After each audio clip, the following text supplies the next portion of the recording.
Hola Mecubans, espero se encuentren muy pero que muy bien. Hoy tendremos una clase sobre Monobactamicus, específicamente sobre su único representante en la actualidad, el Astrionam. Así que sin más, únete a la clase y vamos iniciando.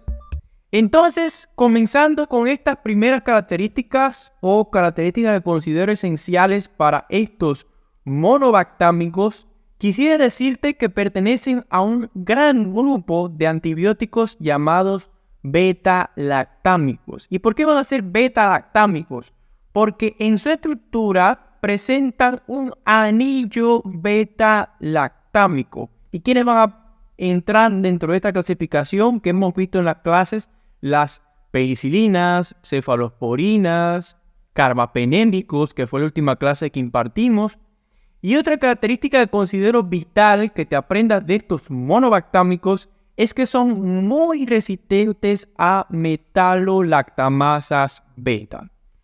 Una característica muy propia de ellos y que te va a propiciar una identificación o una indicación para que sean usados estos monobactámicos cuando se detecte que existe presencia de metalolactamasas beta. Además, son bactericidas. ¿Qué quiere decir que sean bactericidas? Que matan a esa bacteria. Como siempre, los bactericidas te los coloco con la imagen del guerrero apuntándole con una flecha a un grupo de bacterias para que se te quede bastante grabada esa imagen y por tanto siempre te recuerdes de las propiedades bactericidas. ¿De qué forma va a actuar o cuál va a ser su mecanismo de acción? Lo que debes saber es que los monobactámicos y específicamente su único representante disponible, el Astrionam, se une a una proteína de unión a la penicilina, específicamente la PB3. ¿Y qué función tiene esa PB3? No es más que formar filamentos en la pared bacteriana.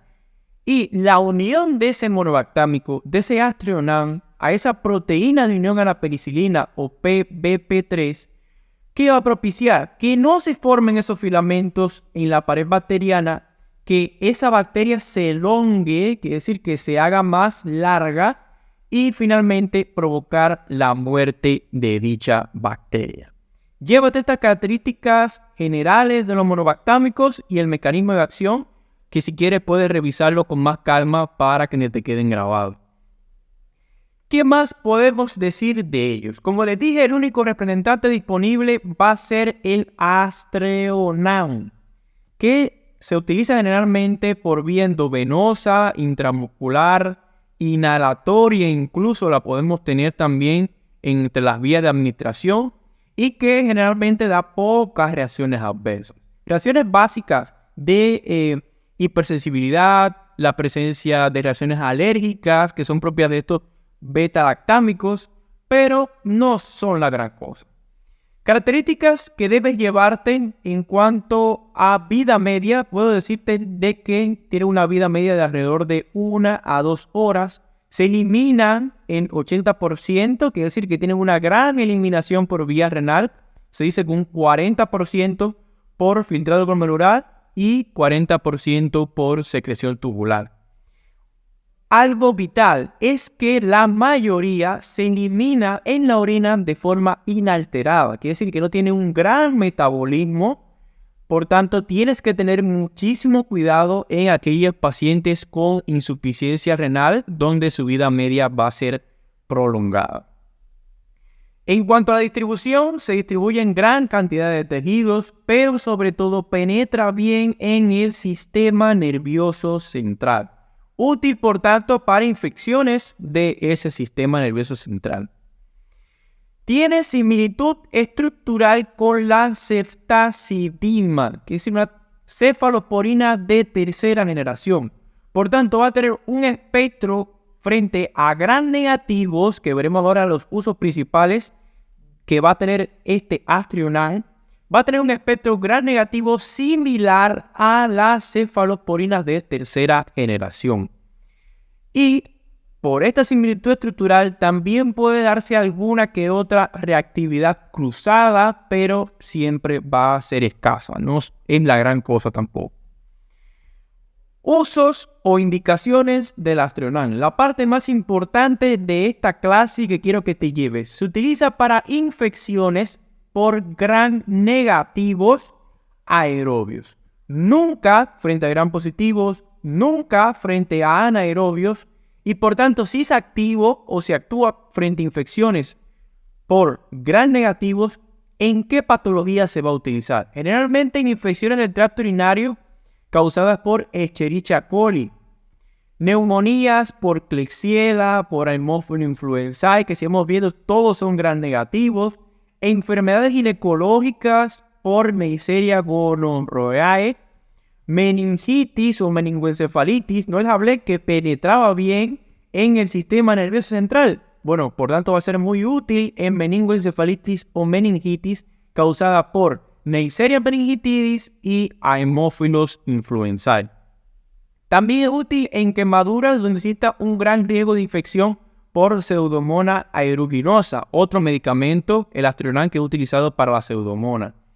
Alteraciones del tracto gastrointestinal causadas por enterobacterias y la fibrosis quística, por eso es que se usa por vía inhalatoria muchas veces. Y también puede ayudar en la sepsis, que es decir, en infecciones generalizadas o infecciones que brinden una gravedad a ese paciente, este Astronan. Pero usarlo siempre en forma combinada con otros medicamentos o con otros antibióticos. Nunca solo se administra el Astronan. Por eso muchas veces se utiliza el sinergismo con aminoglucósidos. Además, es una alternativa cuando existe alergia a las penicilinas. Por tanto, resumen de la clase, es útil para infecciones por gram negativos aerobios. Es útil también cuando existe alergia a las penicilinas y generalmente se administra combinado, además de todas estas características que les brindé aquí que pueden identificar a este Astronan y diferenciarlo de otros antibióticos. Entonces, chicos, sin más, así vamos concluyendo la clase. Espero que te haya gustado, ya que es otra clase de antibióticos que puede resultarte muy, pero que muy útil para identificar y prepararte frente a exámenes o en tu vida como médico. Así que, sin más, recuerda que tendremos próximas clases sobre antibióticos, próximas clases con MECUAN, así que suscríbete que nos ayudaría a llegar a muchísimas más personas. Y sin más, estudia mucho y nos vemos en un próximo video.